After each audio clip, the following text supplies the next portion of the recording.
नमस्कार साथियों, आप सभी का स्वागत है डीएलएड एकेडमी की इस यूट्यूब चैनल पे। इस वीडियो में महेश कुमार आपसे बात करने वाला हूँ भारतीय समाज और शिक्षा की यूनिट नंबर 1 जो 15 अंक की हैं। तो यहाँ से जो महत्वपूर्ण आपको प्रश्न या नोट्स पढ़ने चाहिए वो आपको मैं यहाँ समझा रहा हूँ। देखिए, नोट्स मैंने पहले ही टेलीग्राम पर भेज दिए हैं। यदि आप केवल नोट्स पढ़ना चाहते हैं तो आप डायरेक्ट यह वीडियो छोड़ के नोट्स पढ़ लीजिए। और यदि आप चाहते हैं कि ये वीडियो से आपको पूरी चीज़ पढ़ने पर ही तुरंत समझ में आ जाए तो आपको यह वीडियो देखना पड़ेगा अंत तक। जितना भी ये वीडियो चले आपको 15 अंक पूरे समझ में आ जाएंगे कि कैसे लाने हैं। आपको बस थोड़ा सा काम ये करना है कि सीरीज में से एमसीक्यू जो 4 ऑप्शन वाले प्रश्न हैं वो और जो एक एक लाइन वाले प्रश्न हैं वो खुद से स्वयं से पढ़ने हैं। ज़्यादा टाइम नहीं लगेगा, मुश्किल से 20 मिनट के आसपास लगेगा, जिसमें आप ये दोनों प्रश्न कर सकते हो। अब बाकी बड़े प्रश्न चाहे वो लघु उत्तरात्मक हो या फिर आपके दीर्घ उत्तरात्मक निबंधात्मक प्रश्न हो, उनको हम यहाँ देख रहे हैं। ये सिद्धांत बहुत इंपॉर्टेंट हैं, खास हैं, जिसमें आपको दो सिद्धांत क्लियर हो जाएंगे एक ही सिद्धांत से। सिद्धांत का नाम है सामाजिक स्त्रीकरण का सिद्धांत। अब ये सिद्धांत आपके दो व्यक्तियों ने दिया है। सबसे पहले तो दिया था कार्ल मार्क्स ने, और उसी को संशोधित करते हुए फिर बाद में मैक्स वेबर ने इसे प्रदर्शित किया। किंतु हर वर्ष कार्ल मार्क्स वाला प्रश्न पूछा गया है पिछले 3-4 वर्षों में। अब ये केवल एक ही प्रश्न बचा हुआ है इस यूनिट से कि मैक्स वेबर का सामाजिक स्थिरीकरण का सिद्धांत पूछ लेवे। यदि कार्ल मार्क्स का पूछे तो भी आप इसे पूर्णतया लिख सकते हैं, क्योंकि ये कार्ल मार्क्स के ही विचारों को संशोधित करके और अच्छे से लिखा गया है। और यदि मैक्स वेबर का पूछे तो आप इसे पूर्णतया ऐसा कैसा ही लिखे। तो शुरुआत करते हैं इस सिद्धांत को समझने से। बेसिक कॉन्सेप्ट बना लीजिए ताकि पेपर में आपको हूबहू लिखने की आवश्यकता ना पड़े, केवल पॉइंट्स आपको पता रहे और उस पर आप अपने विचार लिख सके। तो सबसे पहले समझिए कि जो मैक्स वेबर हैं उसका जो स्त्रीकरण का सिद्धांत है वह कार्ल मार्क्स के स्त्रीकरण का जो सिद्धांत है, सामाजिक स्त्रीकरण का सिद्धांत, उसी का संशोधित रूप है और वो उनसे बहुत ही प्रभावित थे। तो मैक्स वेबर के स्त्रीकरण के सिद्धांत को 3 आधारों पर समझा जा सकता है। सबसे पहला जो आधार है वो है सामाजिक व्यवस्था के आधार पे। मार्क्स अपने सामाजिक स्त्रीकरण के सिद्धांत में वर्ग निर्माण का एकमात्र आधार बताते हैं आर्थिक व्यवस्था, यानी कि संपत्ति, धन संपत्ति का जो आर्थिक रूप होता है वो। वेबर इसी सिद्धांत की प्रतिक्रिया में कहते हैं कि आर्थिक व्यवस्था वर्ग निर्माण में महत्वपूर्ण हो सकती है। यानी कि वर्ग का मतलब उच्च वर्ग और निम्न वर्ग, जो हम आर्थिक आधार पे कहते हैं। ऐसा किसने कहा था? कार्ल मार्क्स ने कहा। तो मैक्स वेबर भी इसी को प्रतिक्रिया देते हुए कह रहे हैं कि हाँ, हम ये मानते हैं कि जो आर्थिक व्यवस्था होती है वो वर्ग निर्माण करती हैं, उच्च वर्ग और निम्न वर्ग बनाती हैं। यह वर्ग को ऊपर भी उठा सकती हैं और वर्ग को नीचे भी गिरा देती हैं। यानी ऊपर उठने से मतलब क्या हुआ कि यदि कोई आर्थिक रूप से ऊंचा है तो वह संपन्न वर्ग का यानी धनी व्यक्ति होगा, और जो आर्थिक वर्ग से आर्थिक रूप से कम सक्षम है, जो वर्ग नीचे हैं, वह गरीब यानी कम धन संपत्ति वाला होगा। किंतु कभी कभी क्या होता है कि जो समाज की व्यवस्था है उस आधार पे भी वर्ग या समूह का निर्माण होता है और उनमें सभी में विषमता पाई जाती है। समाज का मतलब, सामाजिक व्यवस्था का मतलब क्या हुआ? समाज में एक ही वर्ग के व्यक्ति भी अपने अपने लिए जो है समाज को ऊपर या नीचे मानते हैं। जैसे कि धनवान व्यक्तियों के समूह में भी कोई अधिक धनी होगा, कोई कम धनी होगा। तो ये सामाजिक व्यवस्था है जो हमें सामाजिक व्यवस्था उच्च वर्ग और निम्न वर्ग दोनों बनाने में सहायता करती हैं। तो इसमें आप दो बातें लिखोगे कि कार्ल मार्क्स केवल ये बताते हैं कि आर्थिक व्यवस्था वर्ग निर्माण में सहायक है, चाहे वो ऊंचा वर्ग हो या नीचा वर्ग हो, यानी धनी वर्ग हो या निर्धन वर्ग हो। किंतु इसके अलावा सामाजिक व्यवस्था, हम समाज में जिस व्यवस्था में रह रहे हैं वहाँ उच्च जाति के लोग अपने आप को ऊंचे वर्ग में या धनी वर्ग में मानते हैं, और जो नीची जाति के लोग जिनको माना जाता है निचली जाति के लोग, उनको फिर जो है उनके निम्न वर्ग में मान के उनको वर्ग से नीचे यानी आर्थिक रूप से कम सक्षम माना गया है। तो ये सामाजिक भेदभाव का भी एक स्थिरीकरण हो जाता है। तो भारत में जो जाति व्यवस्था है सामाजिक व्यवस्था के कारण पाए जाने वाले वर्ग का सर्वश्रेष्ठ उदाहरण है। तो ये जो जाति व्यवस्था है वो इसी सामाजिक व्यवस्था का परिणाम है कि जो कुछ उच्च कुलीन जाति होगी, कोई निम्न कुलीन जाति होगी। तो आई होप आपको ये चीज़ समझ में आ गई होगी। फिर अगला हम पढ़ते हैं राजनीतिक व्यवस्था। राजनीतिक व्यवस्था क्या है कि राजनीतिक पॉलिटिकल बेसिस पे समाज अनेक वर्गों में बढ़ जाता है। जैसे किसी के पास सत्ता है इस समय तो वो सत्ताधारी वर्ग होगा, और गैर सत्ताधारी वर्ग, जैसे केंद्र में हमें बीजेपी की सरकार देखने को मिल रही तो वो सत्ताधारी वर्ग हैं। उस आधार पे भी दो वर्ग हो गए हैं, एक तो वो जिसने शासन कर रखा है, शासन वर्ग यानी सत्ता वर्ग, और एक वो है जिस जो शासन पे नहीं है, वह गैर सत्ताधारी या गैर शासन वर्ग कहलाएगा। अगला है आर्थिक व्यवस्था के आधार पे। तो आर्थिक व्यवस्था के आधार पे तो दो ही वर्ग हो गए, निम्न वर्ग और उच्च वर्ग, यानी कि धनी व्यक्ति और निर्धन व्यक्ति। इसलिए मात्र आर्थिक आधार पे ही हम ये नहीं कह सकते कि वर्ग बनेंगे। इसके अलावा राजनीतिक और हमारे सामाजिक व्यवस्था भी होती हैं जो वर्गों को बनाती हैं। तो ये हम तीन वर्ग के आधार पे सामाजिक स्त्रीकरण को सीख चुके हैं। अब यदि केवल इतना पूछे कि बताइए सामाजिक स्त्रीकरण सिद्धांत क्या है, तो इसको भी हम कुछ अलग प्रकार से लिखेंगे। क्यों? क्योंकि न तो आपको कार्ल मार्क्स वाला लिखना है और न ही मैक्स वेबर का लिखना है। वो सिंपल सा पूछा जाएगा कि सामाजिक स्त्रीकरण सिद्धांत क्या है, तो एक एक करके समझते हैं। स्त्रीकरण का तात्पर्य ये है कि जब हम समाज को छोटे छोटे समूहों में बांटते हैं, उप समूहों में बांटते हैं, तो ये हो गया उसका स्त्रीकरण, लेवल बनना। और यदि उसी समाज में ये जो समूह बने हैं वह जाति, पंथ, रंग रूप या धन के आधार पर बढ़ जाए तो फिर वो सामाजिक स्त्रीकरण कहलाएगा। बिल्कुल सामान्य शब्दों में पढ़ा रहा हूँ मैं आपको, इसमें किसी भी प्रकार का कोई भी हेरफेर नहीं करना है। कि यदि हम किसी भी समाज को उप समूह यानी छोटे छोटे समूहों में बांट दे तो वो तो स्त्रीकरण है। और वो उप समूह बनने का कारण यदि धन, रंग, जाति, कोई पंथ हो तो फिर वह सामाजिक स्त्रीकरण कहलाता है। अब ये सामाजिक स्त्रीकरण जो है इसके कई आधार हैं। तो सबसे पहले समझते हैं आर्थिक आधार। आर्थिक आधार कैसे? कि जिसके पास अधिक धन है वह आर्थिक रूप से सक्षम है और धनी वर्ग यानी उच्च वर्ग में काउंट किया जाएगा, और जिसके पास नहीं है वो निम्न वर्ग यानी गरीब वर्ग का माना जाएगा। अगला है सामाजिक वर्ग। सामाजिक वर्ग को हम ऐसे समझ सकते हैं कि जिस जाति में वो जन्म ले रहा है वह उस जाति के हिसाब से उच्च या निम्न वर्ग में माना जाता है, तो ये सामाजिक आधार हो जाता है। फिर अगला है लिंग। लिंग के आधार पे भी जो है प्रायोरिटी सेट होती है कि अभी भारतीय समाज पितृसत्तात्मक है, तो लिंग पितृसत्तात्मक होने के कारण कि आर्थिक संपन्नता पुरुषों के पास अधिक है, महिलाओं के पास कम है। तो ये जो चीज़ें होती है कि जहाँ पुरुष प्रधानता और महिला प्रधानता है तो वो लैंगिक भेदभाव या लैंगिक स्तर के आधार पे समाज में दो स्तर बना देते हैं कि एक तो है पुरुषों का, एक है महिलाओं का स्तर। एक है धर्म, यानी कि किसी पंथ को मानने वाले, किसी चीज़ को, किसी धर्म का अनुयायी करने वाले लोग जो हैं अपने धार्मिक आधार पे दूसरों को अपने से अलग मानते हैं। तो फिर वो दो स्तर हो गए कि एक तो अपने धर्म वाले, एक दूसरे धर्म वाले। तो ये हैं, इसी वजह से जो अलग अलग धर्म हैं उनमें सब धर्म एक दूसरे से अलग अलग होकर अलग अलग स्तरों का निर्माण करते हैं। अगला है सामाजिक नेटवर्क। उच्च वर्ग के लोग अपनी स्थिति और धन के आधार पर अपने आप को एक हायर लेवल पे बना लेते हैं, जबकि वो निम्न वर्ग को उतना महत्व नहीं देते हैं। तो ये सामाजिक नेटवर्क हैं जो हमारे स्तर को बताता है। तो ये सामाजिक स्त्रीकरण का सिद्धांत हो चुका है। अब यदि प्रश्न पूछे कि सामाजिक विषमता क्या है, यानी सामाजिक भेदभाव क्या है और इसके प्रमुख कारण क्या होते हैं, तो सामाजिक विषमता से आप तात्पर्य समझिए कि किसी भी समाज के लोगों के अलग अलग जीवन का स्तर है और जीवन की अलग अलग शैली हैं। वो एक जैसे नहीं है, एक समान न तो जीवन है और न एक समान उनकी शैली है। तो ये विषमता लोगों के जीवन शैली और जीवन स्तर में है, तो ये हमारी सामाजिक विषमता कहलाएगी। सामाजिक विषमता किसी समाज के विभिन्न समुदायों को अलग अलग विषम परिस्थितियों के रहने के कारण उत्पन्न होती हैं। कि जो समाज के समुदाय हैं वह अलग अलग रह रहे हैं, उनकी परिस्थितियाँ अलग अलग है रहने की, तो ये सामाजिक विषमता का प्रमुख कारण है। ऐसा सामाजिक भेदभाव या सामाजिक स्तर के कारण होता है। ये सब चीज़ें सामाजिक विषमता क्यों देखने को मिलती है? क्योंकि समाज में भेदभाव है, ऊंचे नीचे का चलन है। और सामाजिक विषमता के क्या क्या कारण हो सकते हैं, तो मैं आपको यहाँ एक एक दो दो बिंदु बताता रहूँगा, आप उस आधार पे इनको लिख के आए। जैसे संपत्ति, कि जिसके पास अधिक संपत्ति है और जिसके पास कम संपत्ति है, इस आधार पे भी विषमता मिलेगी। समाज इस आधार पे भी एक नहीं होगा। श्रम विभाजन, कार्य की अधिकता है या कोई किस तरीके का कार्य कर रहा है उस आधार पे भी अलग अलग जो हैं वर्ग बनेंगे और विषमता इन लोगों में मिलेगी। वर्ग विशेष, उच्च वर्ग निम्न वर्ग का कॉन्सेप्ट हो गया। जाति में भी यही है कि उच्च कुलीन जाति और निम्न कुलीन जाति।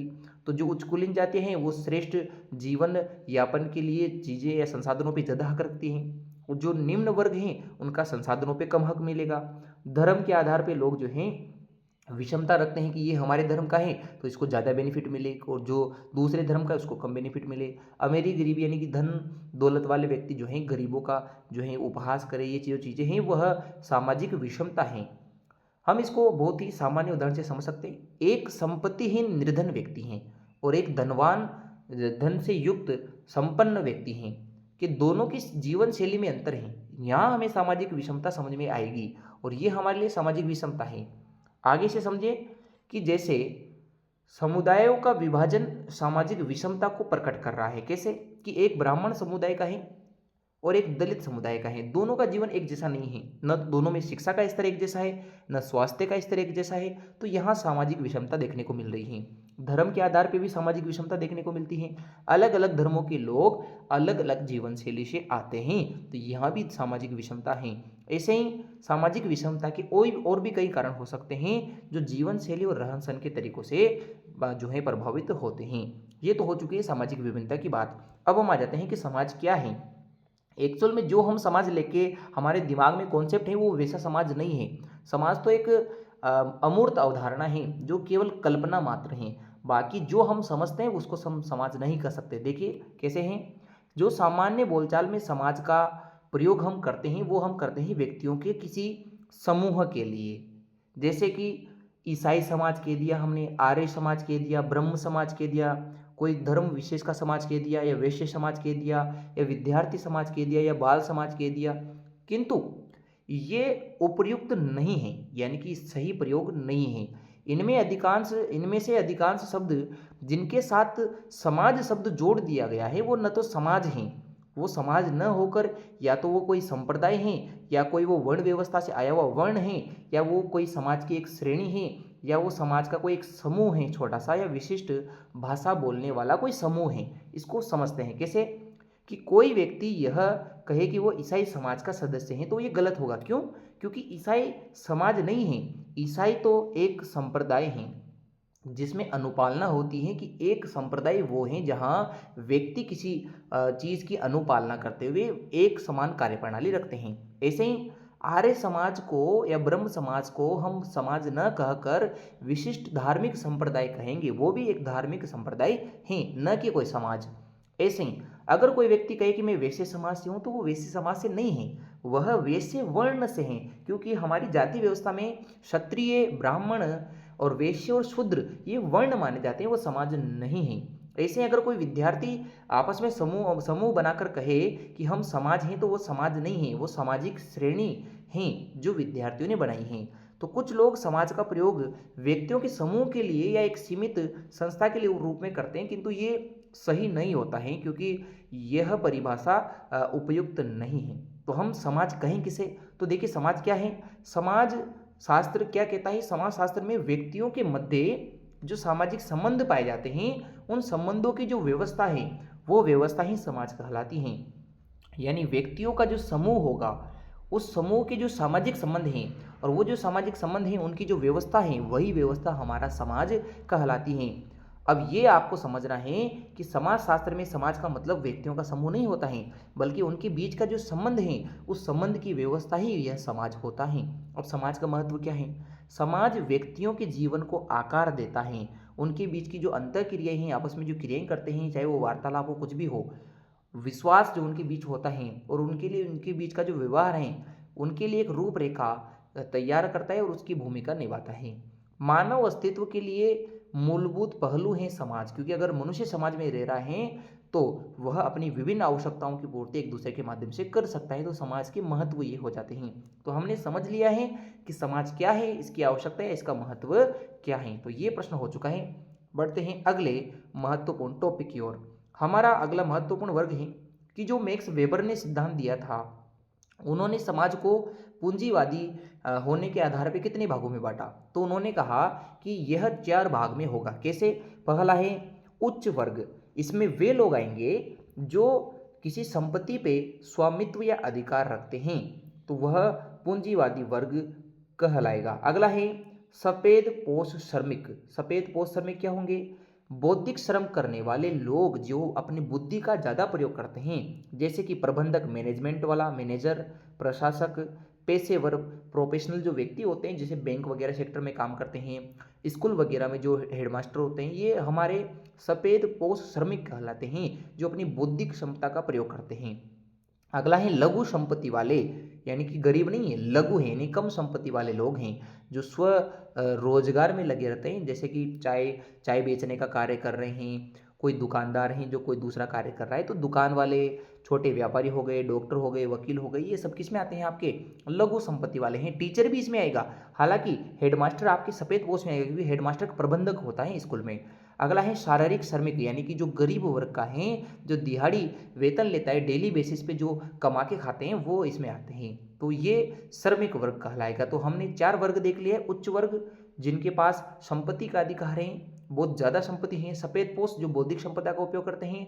लघु संपत्ति वाले वे हैं जो अपना खुद का रोजगार रखते हैं। और फिर वो श्रमिक वर्ग जो दिहाड़ी मजदूरी पे काम कर रहे हैं। फिर अगला है कि सामाजिक समानता के लिए आप किस प्रकार से अपना सहयोग दे सकते हैं कि समाज में समानता रहे, इसके लिए हमें क्या करना चाहिए। तो देखिए, समाज में समानता के लिए जरूरी नहीं कि आप इसमें जो दे रखा है वही लिखिए। समाज में समानता लाने के लिए जागरूकता कार्यक्रम करवाना चाहिए, जातिवाद को खत्म करना चाहिए। सभी जो समुदाय या संस्थाओं के लोग हैं बड़े बड़े, इनको जातिवाद को समाप्त करने पे अधिक बल देना चाहिए और ऐसे कार्यक्रमों का आयोजन करवाए जिससे लोग समाज में या जाति में न बंटकर मानवता का धर्म निभाए और समाज में एकता की भावना को बढ़ाएं। और ये काम शिक्षक और बच्चों के माध्यम से काफ़ी अच्छे तरीके से किया जा सकता है। तो ये हमारे सामाजिक समानता के लिए जो किए जाने वाले प्रयास है वो हो गए।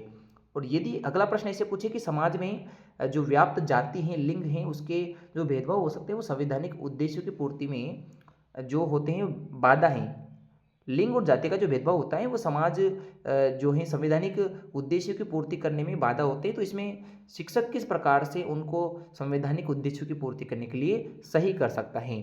तो शिक्षक महत्वपूर्ण क्यों हैं, क्योंकि समाज में जो व्याप्त भेदभाव हैं उनको नज़रअंदाज करके शिक्षक सभी बच्चों के साथ एक समान व्यवहार करेगा। प्रत्येक विद्यार्थी का कार्य विभाजन जाति आधार, लिंग के आधार पर नहीं करेगा कि उसको उसकी जाति छोटी है तो उसको उस हिसाब से कोई दूसरा काम दे दे, नहीं। सभी बच्चों को एक समान काम दे, चाहे वो किसी भी जाति या लिंग का हो या किसी भी तरीके का हो। मूल्यांकन भी निष्पक्ष करवाना चाहिए।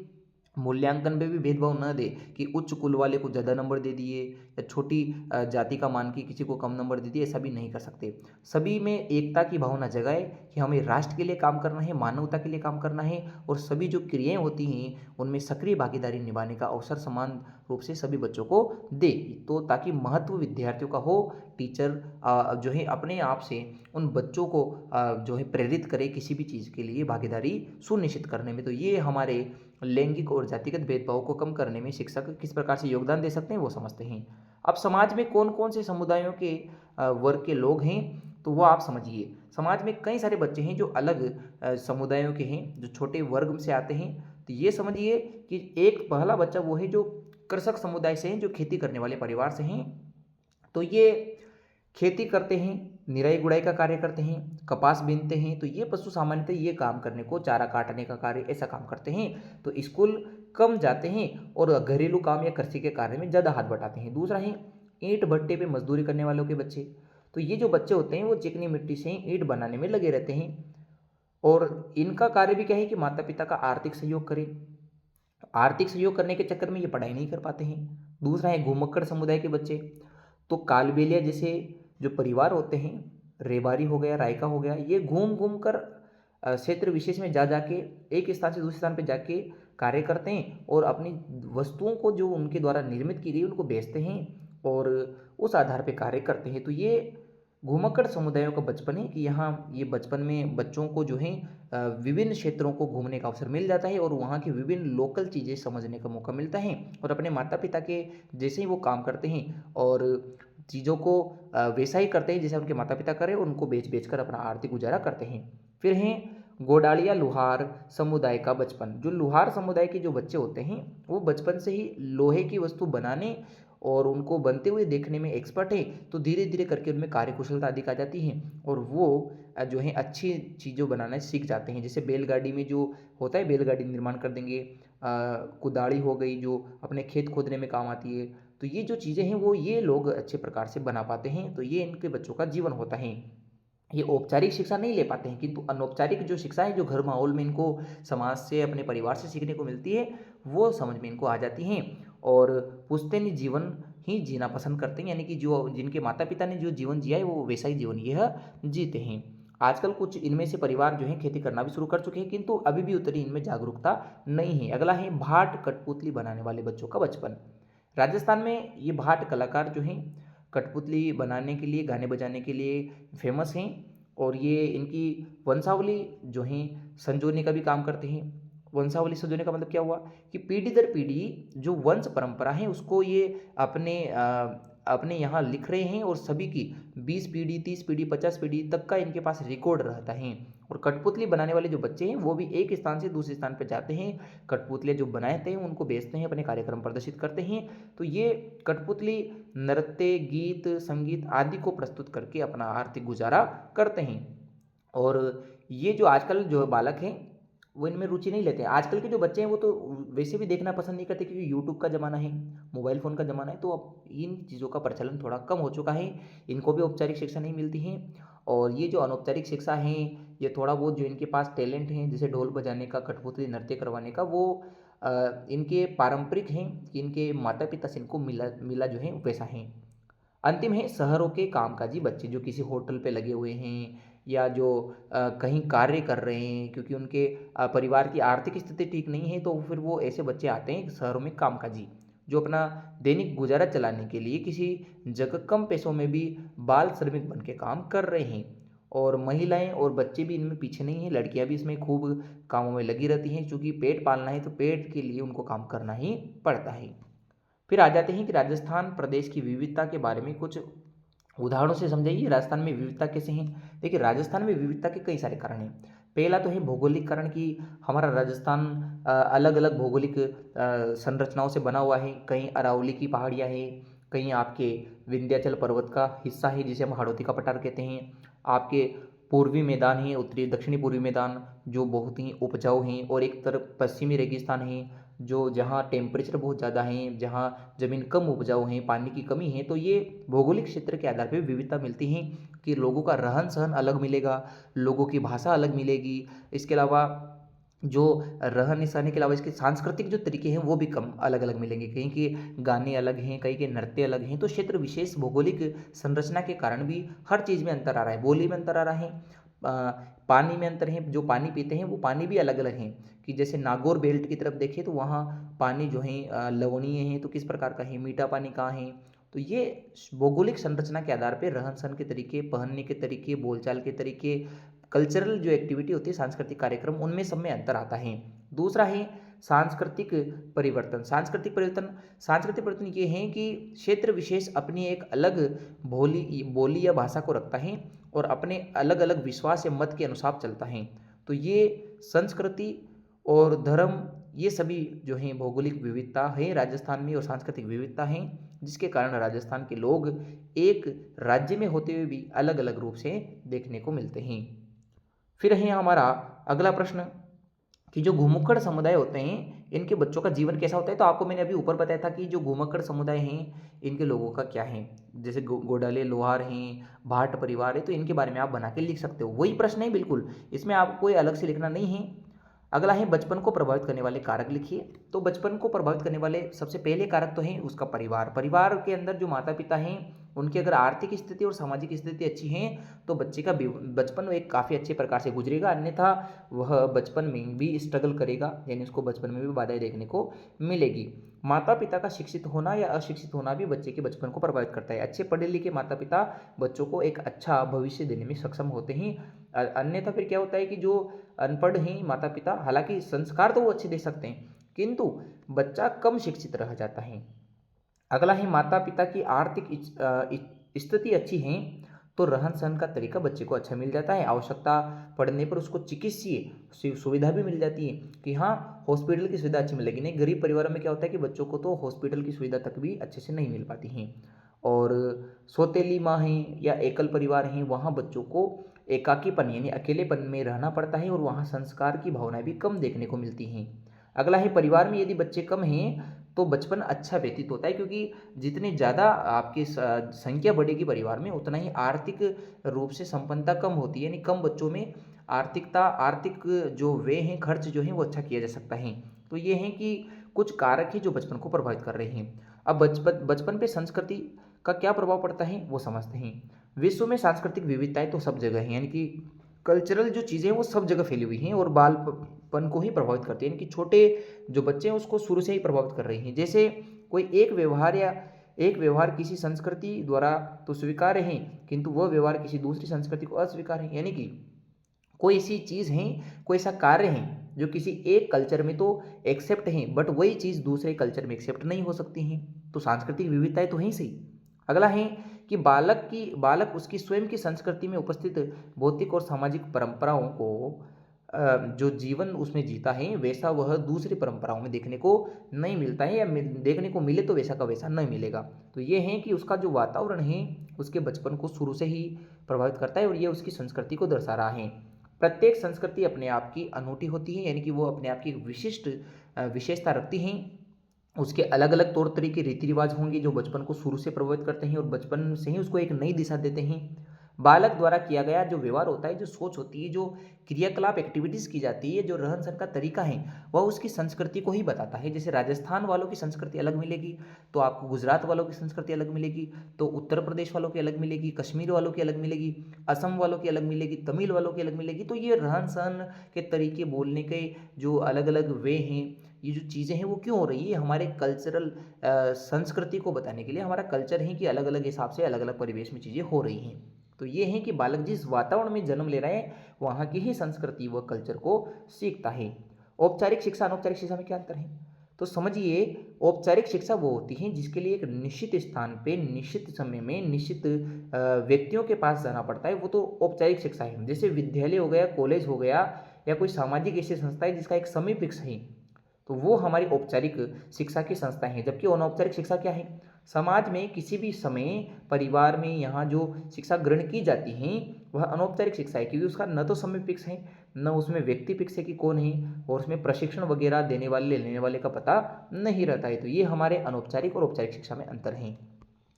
तो ये हमारी पहली यूनिट पूरी हो चुकी है। आई होप आपको ये जो चीज़ें मैंने समझाई हैं वो अच्छे से समझ में आई होगी।